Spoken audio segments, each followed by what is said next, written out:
Alors la clean beauty, c'est évidemment le mot branché du moment qui intéresse énormément les consommateurs. Le truc, c'est qu'il n'y a pas de définition encore formelle, officielle. Donc je vais vous dire comment nous, on comprend ce segment-là du marché chez Eolis Beauté. Un produit clean, selon nous, c'est 3 fondamentaux, 3 piliers. Le premier, c'est que les formules, elles doivent être irréprochables pour la peau.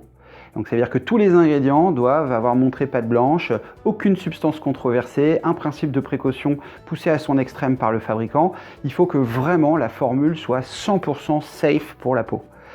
Deuxième pilier, c'est que la formule doit être éco-responsable, donc irréprochable pour la planète. Ça, c'est aussi un point sur lequel tout le monde est à peu près d'accord et on a besoin d'être responsable sur ce sujet-là. Donc les formules doivent être conçues avec des ingrédients qui sont issus de sources durables, de commerce équitable et il faut s'assurer qu'on a une approche d'éco-conception. C'est là où aussi on parle de bilan carbone et ça vaut autant pour les produits que pour les packaging.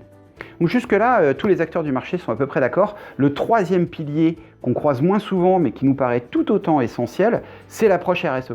Un produit clean pour nous, c'est un produit qui est porteur de valeur.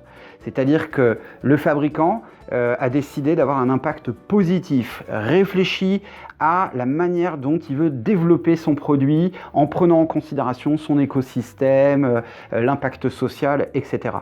Les consommateurs, ils nous attendent sur ce point. Ils ont vraiment besoin de transparence et ils ont besoin de projets porteurs de sens. Alors vous l'avez compris, chez Eolis Beauté, tout ça c'est notre dada. On est même devenu une entreprise à mission l'année dernière pour avoir une démarche cohérente de bout en bout. Mais ça je vous expliquerai peut-être beaucoup plus en détail dans une vidéo suivante. Merci.